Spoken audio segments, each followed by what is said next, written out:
Ever stop and think that something you do every single day, something that feels completely normal to you, might look totally bizarre to the rest of the world? Because after 8 years of living in the US, I can tell you something. American life is full of habits like that. Things that feel like second nature if you grew up here, but if you're looking in from the outside, you're quietly thinking to yourself, right, okay, is this a joke? Or are we all just pretending that this is normal? You better take cover. I live here. I love living here.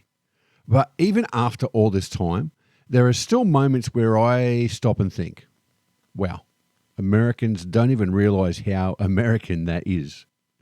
A few of those moments still catch me off guard, even after 8 years. Now let's get started gently.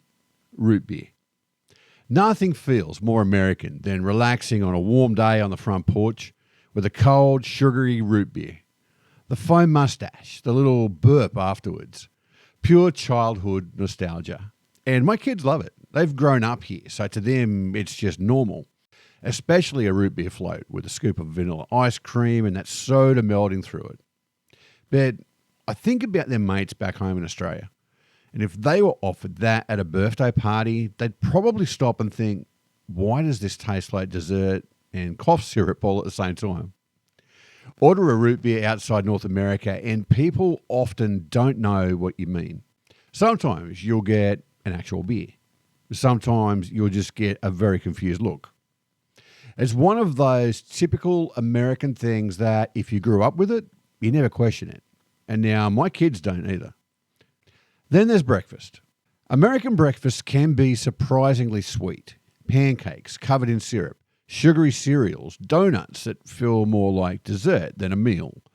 And this one is a personal headache in our house, especially when we have kids over for sleepovers. Now, our kids are easy.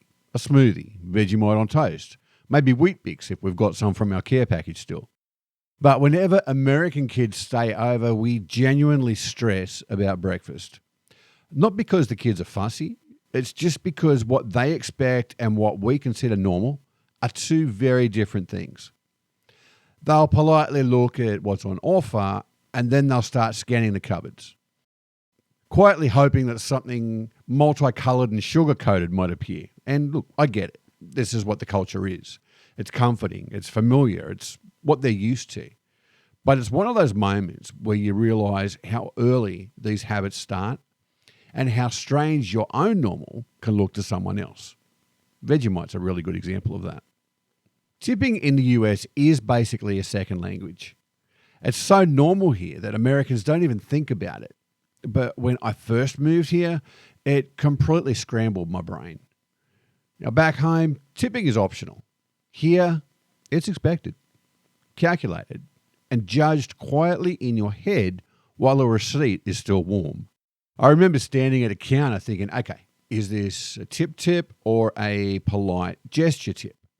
Am I being generous or have I just insulted someone? And the percentages that they put on the receipts, they don't help matters either. 15, 18, 20. You're doing mental math under pressure like it's an exam that you didn't study for. But the good thing is once you understand the system, it makes sense. Service staff are friendly because tipping actually matters. It's built into how people earn a living. And these days, I tip without thinking. But every now and then, that little Australian voice still pops up and says, are we sure this coffee really needs emotional support as well? Now, American toilets. If you're visiting the US, you'll notice two things very quickly. The water level is very high and the flush is very powerful. There's no half flush option here, no gentle setting. It's all or nothing. And no one warns you about the splash. The first time it happens, it's cold, it's wet, and it's deeply surprising. You just sit there thinking, well, that was new. The reason is the high water level, and it's part of what makes the flush so effective. But for visitors, it takes some getting used to. It works, definitely does a job. But the first time you experience it, you definitely remember it. In most countries, a pharmacy, or a chemist as we call it back home, is where you buy medical things. Band-Aids, Panadol, cold and flu meds. In America, it's also where you buy Pokemon cards, beer, Marlboro Reds, snacks, and sometimes half your groceries. There's something uniquely American about being able to buy a Marlboro Reds and the medication to help you quit them off the same shelf. Maybe that's capitalism at its finest, I don't know. And yes, the drive-through pharmacy is incredibly convenient, even if it still feels a little strange the first time that you see it. Americans are very generous with drinks, especially with sodas. Now, in most places around the world, a couple of ice cubes are more than enough to cool your drink. In the US, the approach is more structural. The cup is filled with ice first. Then, if there's room, a bit of soda goes in on the top. Which brings me to a genuine question. I still haven't answered this after 8 years. Are refills really bottomless? Because you're really only getting one soda to begin with. When you look at the refills, yeah, sure, they're free, but you're mostly getting ice. And at this point, I'm starting to wonder if the ice from American soda could have actually sunk the Titanic instead of an iceberg. It feels generous. It sounds generous. And somehow you still leave holding a cup that weighs more than your meal. One thing Americans do exceptionally well is talk to strangers. Airports, supermarkets, waiting rooms, the doctor's office. You can end up in a full conversation with someone that you've never met, and 5 minutes later, you know their life story. I remember early on, I was standing in a Walmart line, minding my own business, when the person in front of me turned around and said, "Where are you from?" with this slightly puzzled look on their face. Now, 10 minutes later, I knew where they grew up, what they did for work, and which of their kids was struggling at school. Yes, Walmart lines can be that long. I don't even think I'd told them my name, and I'll admit, walking away, I had a moment where I thought, were they just being really friendly, or were they quietly casing me for a future home invasion? Because if you've grown up outside the US, the media doesn't exactly sell it as a low-risk place. But honestly, I've learned that most of the time, it's not suspicion, it's connection. Americans are curious about people and they're not afraid to start a conversation. And living here in the South, you really do run into some of the friendliest people that there are. And then there's the question. If you've ever been to a gathering in the US, you'll hear it within the first few minutes. So what do you do? Now, the first few times I was asked that here, I remember hesitating, not because I didn't have an answer, but because back home that question doesn't usually come first.